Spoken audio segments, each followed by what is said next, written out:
Tunjangan DPR dengan nominal yang fantastis menuai hujan kritik masyarakat. Namun situasi semakin memanas karena jawaban DPR menghadapi kritik warga bukannya menenangkan, malah sebaliknya menimbulkan chaos di ruang publik. Lalu apa yang membuat DPR seakan bersikap anti kritik?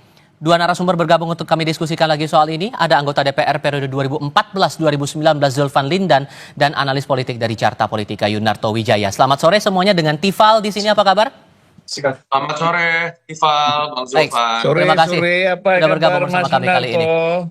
Eh, saya mulai dari Pak Zulfan dulu deh kalau begitu. Pak Zulfan begini, karena kan ada realita sosial yang dihadapi makanya kemudian kritik ini mencuat.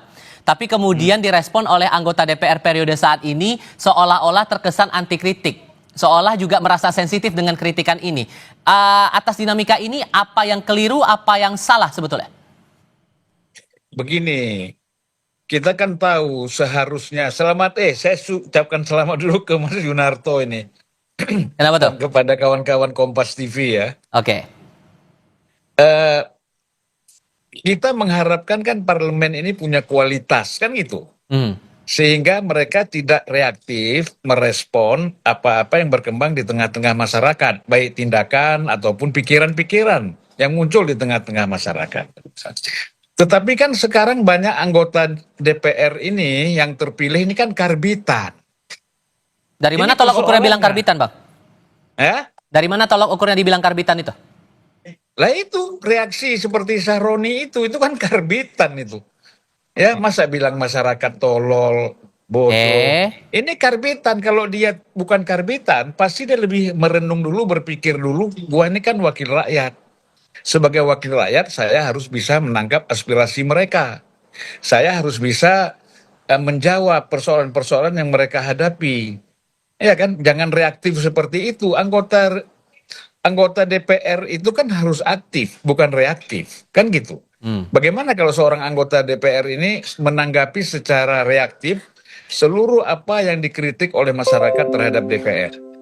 Nah itu kan baru contoh satu aja, Sahroni. Banyak yang lain, misalnya situasi ekonomi kita, keuangan kita dalam keadaan sulit, buruh, guru semua dalam keadaan sulit, lalu kita menerima kenaikan gaji berjoget-joget. Ini kan gila udah ini.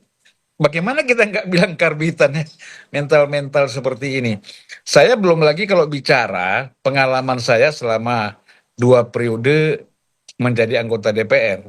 Mungkin periode 99-2004 itu setelah reformasi itu memang beda ya dengan menjadi anggota DPR pada 2014-2019. Kondisinya itu lingkungannya berbeda sekali. Behavior anggota DPR juga beda sekali. Nah ini nanti akan saya jelaskan. Oke. Ya. Biar Mas Yunarto dulu lah bicara. Boleh, oke. Kalau Mas Yunarto, karena kan sangkut pautnya jadi akhirnya kan begini, kalau dibilang kan, saya ngutip pernyataannya Pak Zulfan tadi, ada istilah karbitan itu tadi, jadi kan ada pertanyaan kualitas SDM yang terpilih menjadi anggota Dewan sekarang jadi pertanyaan, kalau Anda punya kacamatanya gimana, Mas Soto? Gini Mas Ival, dari awal saya misalnya diundang TV, media berbicara mengenai DPR, memang selalu dalam framing yang negatif. Artinya, kalau kita bicara tanpa kondisi aktual pun, riset atau survei, misalnya ketika ditanyakan mengenai kepercayaan publik dan kepuasan publik terhadap semua lembaga negara, DPR itu selalu dalam posisi paling buncit. Sehingga artinya apa sih, kalau puluhan tahun terjadi seperti ini, ada problem yang sifatnya sistemik yang didiamkan, dibiarkan dan dinikmati. Oleh siapa? Oleh kelembagaan DPR sendiri, oleh undang-undang yang mungkin memang membolehkan, atau oleh rumah dari anggota DPR, artinya partai. Memang mendiamkan saja bahwa kemudian kepercayaan publik terhadap lembaga negara tetap dalam posisi yang buruk terhadap mereka. Yang kedua ditambah dengan kondisi aktual yang tadi sedikit Bang Zulfan sudah sebutkan ya, bahwa tidak terasanya kerja dari anggota DPR ini sekarang juga bertemu dengan situasi aktual yang membuat masyarakat semakin marah. Apa sih misalnya ketika kita berbicara mengenai banyak sekali perdebatan mengenai kok banyak sekali variabel pajak yang akan dinaikkan oleh pemerintah. Artinya makin mencekik dan membuat masyarakat mengikat pinggangnya. Di satu sisi kok ada yang tidak masuk akal tunjangan buat rumah 50 juta per bulan. rumah seperti apa, dan ketika coba dijelaskan dalam sebuah komunikasi oleh pimpinan DPR, terjadi keluar sebuah kalimat yang memperlihatkan mereka pun nggak ngerti, mereka nggak punya basis argumentasi yang kuat, dan mereka hanya menerima.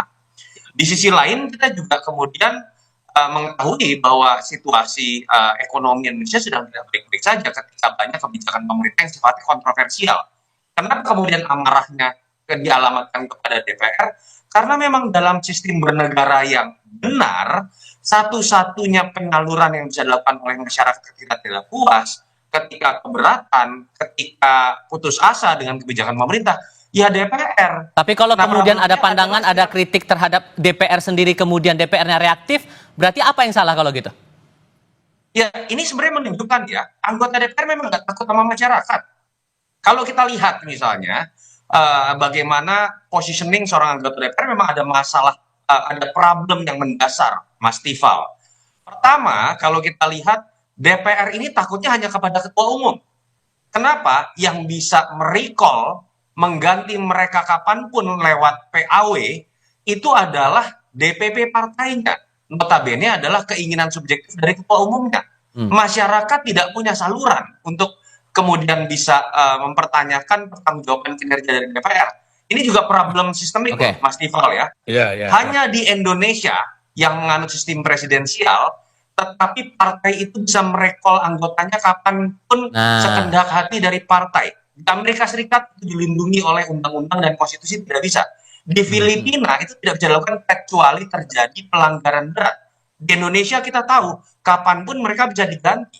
Itu yang menyebabkan masyarakat itu ditempatkan oleh anggota DPR hanya ketika mereka berkampanye 5 tahun sekali. Oke. Ketika reses dilakukan pun, itu bukan dalam konteks mempertanggungjawabkan apa yang dikerjakan, enggak, mereka bagi-bagi. Nah, oke, Yang sorry, saya tahan dulu di namanya situ, Mas Toto. reses, kerjasama dengan kementerian, masyarakat hanya dilihat sebagai objek. Aha. Dalam konteks itulah, menurut saya memang selain kita harus memberikan penilaian dan kritik yang keras terhadap anggota-anggota DPR secara pribadi sesuai dengan kerjanya, tapi kita juga harus berani membongkar aturan dan sistem, termasuk kita kritik partai Dengan bagaimana hal-hal yang sistemik seperti ini dibiarkan terlalu lama. Dengan fakta seperti itu, Pak Zuldan, muncullah semacam candaan di netizen. Kalau perlu bikin KPI barulah untuk jadi anggota DPR harus lulus minimal S2 kemudian TOEFL 500.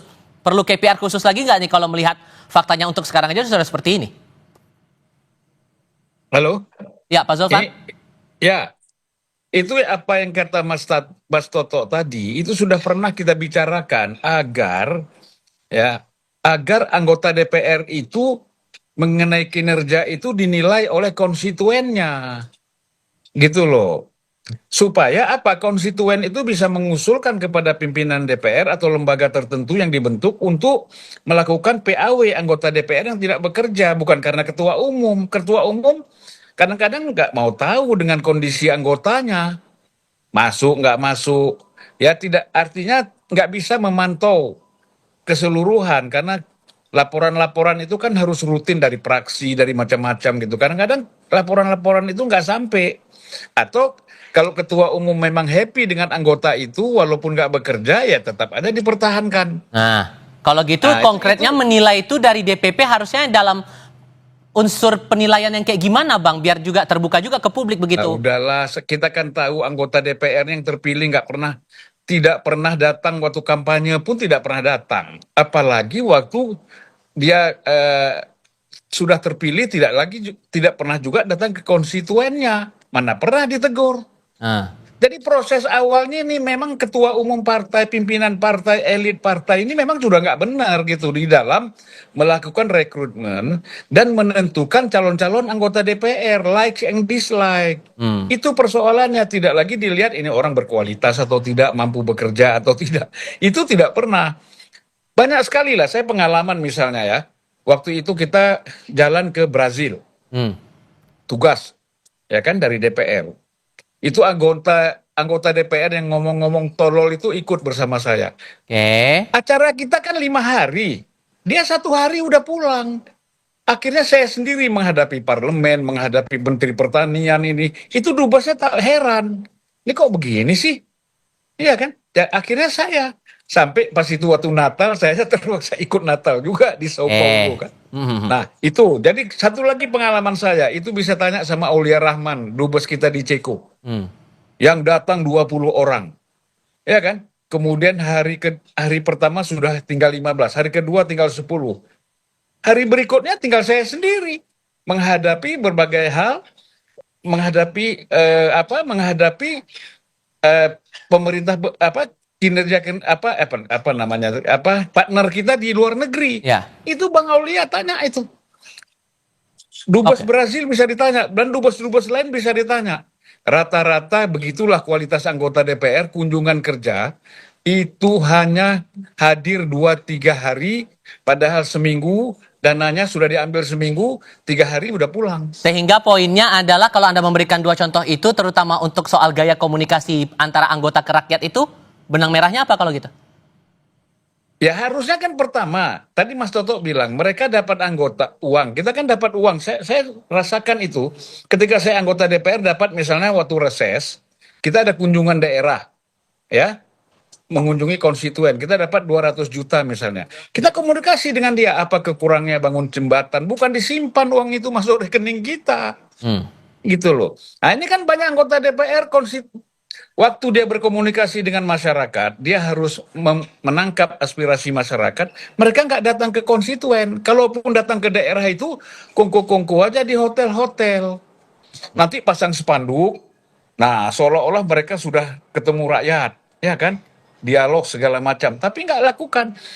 Nah, ini kan bisa ditanya. Kalau saya misalnya, Julvan itu juga nggak kerja, tanya aja sama konstituen saya selama saya jadi anggota DPR. Datang nggak? Oke. Ke kampung-kampung kita datang semua. Sehingga kan PR sekarang berarti kan ada di tataran partainya sekarang, Mas Toto. Pimpinan partainya bagaimana memastikan anggota-anggota dewan yang sudah dapat suara rakyat itu kemudian duduk di DPR bisa menjaga komunikasi publik dengan baik, menjadikan representasi publik itu benar-benar nyata. So kalau udah kayak gini kondisinya, sulit nggak untuk mengubah itu?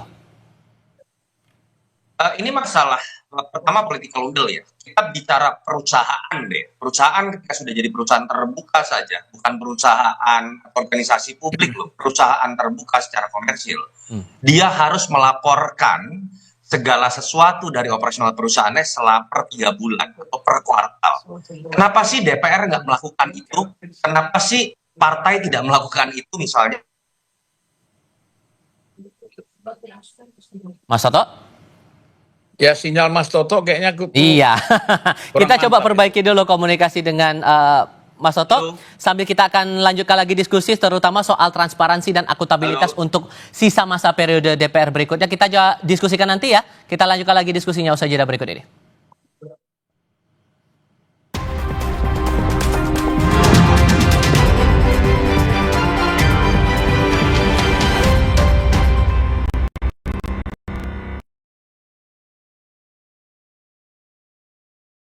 Pas aku coba Le Mineral, seger banget, nggak bikin enak sama sekali. Benar, karena Le Mineral dari pegunungan terpilih. Setiap tetesnya melewati lapisan batuan alami, membuat airnya lebih sehat, lebih segar. Kayak ada manis-manisnya. Le Mineral.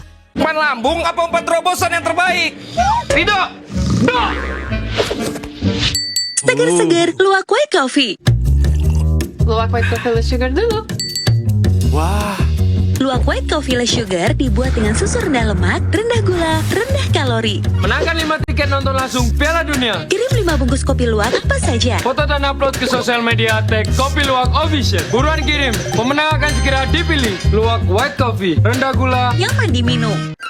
Happy banget jadi ayah. Momen si kecil nyaman bermain dan bebas bergerak selalu ditunggu. Karena pakai Baby Happy, popok anti ruam yang daya tampungnya 500 ml. Yuk pakai Baby Happy Body Fit Pants, popok anti ruam. Pas aku coba Le Mineral, seger banget, nggak bikin enak sama sekali. Benar, karena Le Mineral dari pegunungan terpilih. Setiap tetesnya melewati lapisan batuan alami, membuat airnya lebih sehat, lebih segar. Kayak ada manis-manisnya. Le Mineral. Untuk masa depan cemerlang generasi harapan bangsa yang sehat, cerdas, dan berkualitas, diperlukan kecukupan gizi yang baik. Dan melalui program makan bergizi gratis, Kadin sebagai mitra strategis pemerintah, melalui Satgas MBG Kadin, membangun 6 SPPG di Bekasi, Depok, Bandung, Cirebon, Tegal, dan Semarang. Diresmikan di bulan Agustus dalam rangka merayakan kemerdekaan RI oleh Kepala BGN dan disaksikan langsung oleh Ketua Umum Kadin. Yang terhormat, tentu saja yang saya cintai nih, Bapak Kasatgas MBG Kadin, Bapak Handoyo. Kolega saya yang sangat luar biasa kerjanya, siang malam mengerahkan segala macam sumber daya, Bapak Handoyo S. Mulyadi, Kasatgas MBG Gotong Royong Kadin, dan Eksekutif Chairman dari Temposcan Group. Pembangunan 6 SPPG ini seluruhnya dibiayai oleh Temposcan dengan desain dan standar mutu bangunan serta peralatan yang berkualitas. Berjuang bersama menciptakan generasi emas Indonesia, Temposcan 100% Indonesia.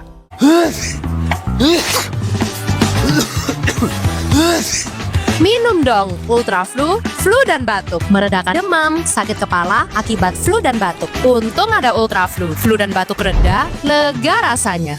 Pas aku coba Le Mineral, seger banget, nggak bikin enak sama sekali. Benar, karena Le Mineral dari pegunungan terpilih. Setiap tetesnya melewati lapisan batuan alami, membuat airnya lebih sehat, lebih segar. Kayak ada manis-manisnya. Le Mineral. Ambeien, minum Ambeven. Sehari 3 kali 2 kapsul dari ekstrak alami membantu meringankan gejala Ambeien. Atasi Ambeien dengan Ambeven. Diproduksi oleh Medicon.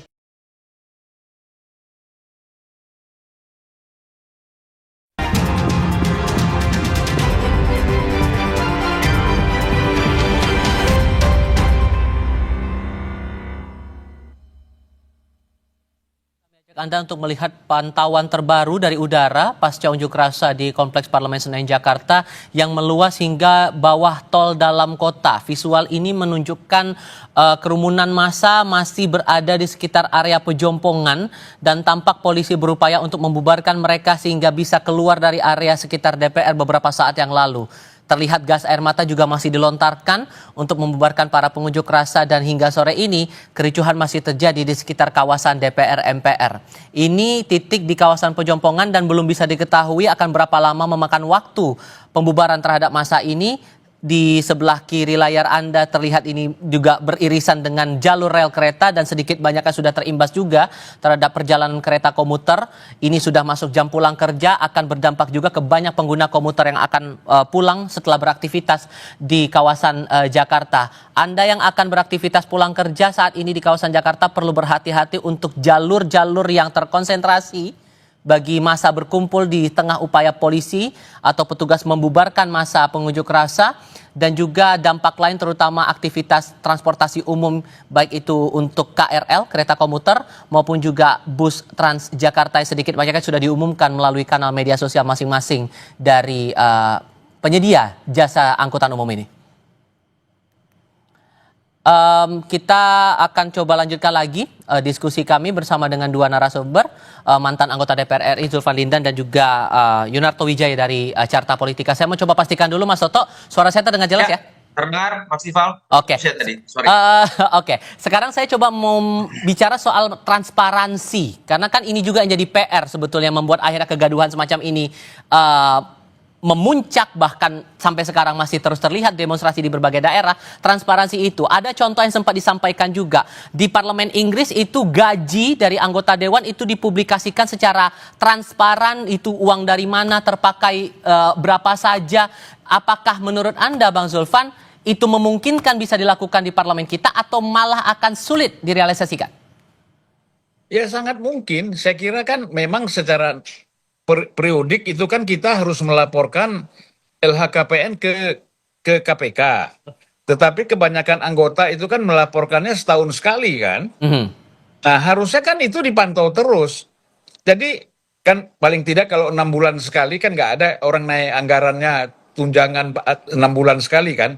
Kalau setahun kan pasti ada. Tetapi kan harus tetap dilaporkan. Dan transparansi itu menurut saya sangat penting. Apa sih salahnya? Gaji pokok kita sekian, kita dapat ini, dapat itu, kan sampaikan aja. Gitu loh. Nah jadi kita bisa lebih hebat daripada parlemen Inggris kalau memang mentalnya diperbaiki gitu loh. Cuman Jadi kalau dengan fakta seperti ini, masalah pandangan bahwa ada tunjangan yang dirasa tidak masuk akal atau tunjangan dinaikkan ini tidak perlu tapi malah kesannya reaktif seperti ini, rasanya bakal sulit gak sih untuk kemudian ada transparansi atas gaji para anggota dewan ini menurut Anda? Begini, masalahnya kan pendapatan DPR itu banyak ya. Anda tahu kenapa orang berebut-rebut menjadi badan kerjasama antar parlemen itu? Karena itu keluar negeri itunya bisa berkali-kali setahun itu. Dan sekali keluar dia 15.000 US, 14.000 US, mungkin juga ada yang 20.000 US. Keluarnya berapa? Bawa pulangnya berapa? Nah, itu kan harus transparan juga. Tapi kan itu tidak pernah dipersoalkan oleh pimpinan partai, oleh institusi DPR-nya sendiri. Masyarakat nggak tahu itu. Gitu loh. Yang mereka kadang-kadang berangkat cuma sampai airport, kemudian bisa saja dikembalikan ya. Oke. Diurus oleh travelnya macam-macam. Pendapatan DPR itu banyak sekali. Oke. Ini 50 juta ini kan kalau kita bilang kan hanya yang termanifestasi di tengah-tengah masyarakat. Selain itu kan banyak. Nah, jadi menurut saya sebenarnya begini, persoalan kenaikan tunjangan ini berkaitan dengan kesulitan ekonomi masyarakat sekarang. Kok tega gitu loh. Ya. Kok tega sekali. Ya kan? Masyarakat dikenakan pajak, beras mahal, semua mahal. Terus BPJS-nya juga dipersoalkan, mau ditingkatkan. Tetapi ada anggota DPR yang harusnya kritis, mengkritisi apa-apa yang terjadi, yang dilakukan oleh eksekutif harus kan dikritisi, bukan mereka menikmati. Oke, kalau begitu Mas Toto, ini kan PR-nya kesadaran untuk transparan dan akuntabel atas gaji dan kinerja yang sudah dilakukan selama ini. Masih bisa berharap kita dengan transparansi itu bisa segera terwujud dengan realitas sekarang seperti ini? Mas Tifal, kalau memang niat, partai tinggal kemudian bukan meminta, menginstruksikan setiap anggota DPR punya website pribadi yang diantaranya harus berisikan pertanggungjawaban kinerjanya, pertanggungjawaban ketika menggunakan dana reses. Hanya sedikit sekali anggota DPR yang memiliki website yang memiliki kualifikasi seperti itu. Yang terjadi katanya kan dunia digital. Kita tahu hampir semua DPR punya yang namanya akun sosial media, tapi sebagian di antara kita tahu pamer mobil mewah dan lain-lain lah, saya nggak usah sebut nama.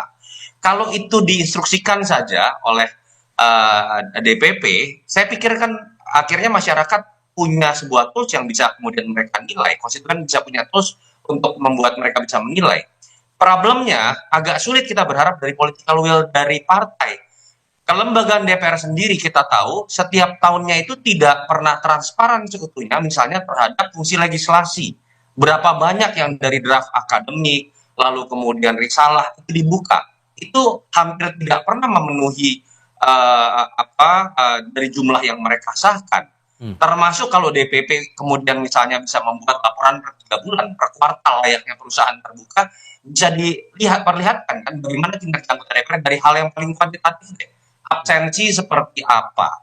Dari situ aja kita sering mendengar kan, banyak yang sering bolos, tapi kemudian jadi terus-menerus karena tetap diberikan di nomor urut 1. Memang ini berawal dari sebuah political will yang menurut saya memang belum kelihatan niatan serius dari DPP. Dan mau tidak mau dalam kondisi seperti ini, protes-protes dari masyarakat akan terus muncul dan seperti yang kita lihat sekarang. Harus diingat bahwa setahun 6 hari yang lalu, kita juga melihat DPR ini dikepung dalam konteks Indonesia darurat. Oke. Ketika kita tahu DPR ingin menggagalkan keputusan MK yang dianggap merupakan representasi suara rakyat terkait dengan pilkada dan pada akhirnya menjadi gagal. Tapi kan kita tidak mau terus-menerus terjadi situasi seperti ini. Yang terakhir saya berharap sekali lah, Pak Prabowo ini kan niatannya katakanlah sangat besar untuk kemudian membuat negara ini maju. Pak Prabowo jangan menambah kerusakan carut-marut dari tidak bekerjanya DPR dengan Anda membangun koalisi sebesar-besarnya, bahkan kalau bisa semua partai masuk dalam koalisinya. Karena ketika itu terjadi, fungsi pengawasan mati, fungsi anggaran mati, fungsi legislasi itu juga hanya akan nurut kepada apa yang diinginkan oleh pemerintah. Padahal dalam sistem presidensial, publik itu memilih 2 kali, memilih eksekutif atau presiden dan memilih legislatif supaya mereka berantem tanda kutip secara tata negara, sehingga ketika ada kebijakan yang dianggap tidak representatif, DPR bisa berfungsi. Ketika Pak Prabowo ingin merangkul semuanya menjadi bagian dari pemerintahannya dengan diberi kursi menteri, pada titik inilah kita melihat DPR akhirnya menjadi hanya datang, diam, dan duduk. Satu pertanyaan terakhir untuk masing-masing. Karena kalau kembali lagi ke kontroversi cara jawab DPR hadapi kritik rakyat ini, kalau menurut Anda Pak Zulfan, perlukah ada semacam, ini tiba-tiba terpikir aja sih, karena kan ada beda jawaban yang dikeluarkan antara pimpinan dengan anggota kemarin itu. Dibilang penjelasan rincian tunjangan datang dari pimpinan, sementara anggota tidak tahu soal rincian tunjangan itu. Menurut Anda perlu nggak sih ada protokoler khusus, entah itu juru bicara khusus menjelaskan masalah soal tunjangan atau hal-hal fasilitas yang diberikan semacam ini? Karena ini kan sensitif juga isunya. Kembali lagi soal transparansi, ya kita kan kalau gitu salah menyalahkan. Itu kan semua pimpinan DPR kan mengkomunikasikan kepada praksi. Mereka sudah tahu lah, nggak mungkin mendadak tiba-tiba ada seperti itu. Semuanya sudah diinformasikan kepada anggota. Mana ada sistem administrasi kita tiba-tiba gitu kan nggak ada. Jadi begini Mas Toto ya. Saya berapa kali sebagai anggota DPR, saya berbeda dengan Pak Surya Paloh, dan saya berdebat sama dia. Ketika waktu itu mau bikin holding Pertamina, saya bilang saya tidak setuju. Bagaimana Pertamina jadi holding sementara PGN, perusahaan gas itu keuntungannya lebih besar. Baik. Nah, dia mungkin ditelepon nggak tahu saya oleh menteri atau oleh presiden, saya disuruh gini. Nggak bisa, saya bilang, saya lawan. Kalau abang pun menentang, saya lawan. Nggak ada urusan, saya bilang, mau PAW. Saya tegaskan gitu sama Pak Surya. Akhirnya dia bilang, ya udah, aku setuju dengan pikiran kau. Sehingga ini tergantung pada individu lagi menurut Anda ya Mas Toto? Iya. Tidak bisa hanya berapa banyak orang seperti Bang Zulfan. Dan kita tahu akhirnya mental juga begitu ya. Artinya kan sebenarnya ada beberapa hal yang memang ini tidak mudah kita bicarakan dalam waktu beberapa menit. Sistem recall menurut saya itu harus dihapus. Kita pernah menghapus sistem recall yang memberikan kewenangan penuh hanya kepada DPP partai untuk mengganti anggota DPR. Tahun 99, recall itu kemudian diganti. 2003 itu muncul kembali yang menyebabkan suasana psikologis dari anggota DPR. Dia nggak peduli sama masyarakatnya, dia takut sama ketua umumnya saja. Itu yang pertama. Yang kedua, ayo kalau memang ada niatan dari partai-partai supaya tidak kemudian terus-menerus dimusuhi, termasuk anggota DPR-nya, yuk dorong, keluarkan instruksi untuk membuat transparansi melalui kanal-kanal yang memang dalam dunia digital itu sangat mudah untuk diinstruksikan untuk dibuat oleh setiap anggota DPR. Prakteknya sampai sekarang itu tidak nyampe 10%. Mereka yang kemudian membuat pertanggungjawaban seperti ini yang bisa diakses oleh siapapun. Yang ketiga harus dimulai dari kelembagaan DPR-nya. Ketika kelembagaan DPR sendiri tidak pernah mentransparansikan dengan baik kerja-kerja legislasi, pengawasan, dan anggaran dari anggota-anggotanya, bagaimana mungkin kita berharap bahwa ada niatan dari individu seperti Mas Tifal tadi katakan untuk melakukan hal serupa. Oke. Saya kalau bisa setengah menit ingin menginformasikan. Oke. Jadi 2015 itu pernah diinstruksikan agar seluruh anggota DPR membuat laporan, baik dalam bentuk tulisan ataupun foto, kunjungan dia ketika reses. Kemana dia pergi. Itu dibuat laporan dengan lengkap. Dipublikasikan kemana harusnya itu? Dipublikasikan kemana itu harusnya? Itu kan sebagai laporan kepada pimpinan partai, pimpinan praksi, ya kan? Itu kan dilaporkan bahwa betul-betul anggota ini. Tapi walaupun banyak anggota yang protes, nggak setuju. Tapi saya nggak tahu sekarang itu masih ada atau tidak. Gitu. Alasannya waktu itu diprotes karena apa, Bang? Ya nggak disebut, ngapain gitu-gitu. Udah cukup lah kita, yang penting kan kita sudah reses, kita udah datang ya. Nggak bisa dong, harus ada dibuktikan fotonya di mana. Jangan fotonya cuman duduk di kafe satu, cuman ganti spanduk, anggotanya itu juga, spanduknya aja diganti. Kami menerima masyarakat ini, ya kan? Tapi tempatnya masih sama, spanduknya diganti. Kan kalau dia ada fotonya langsung datang ke sana kan jelas dia nyebrang sungai, dia masuk hutan, dia macam-macam. Kalau misalnya di daerah gitu ya. Sudah kami tangkap. Oke, sudah kami tangkap poinnya di situ. Bang Zulfan, Mas Toto, terima kasih banyak sudah berdiskusi dan berbagi pandangan bersama kami kali ini. Terima kasih Mas Zulfan. Ya.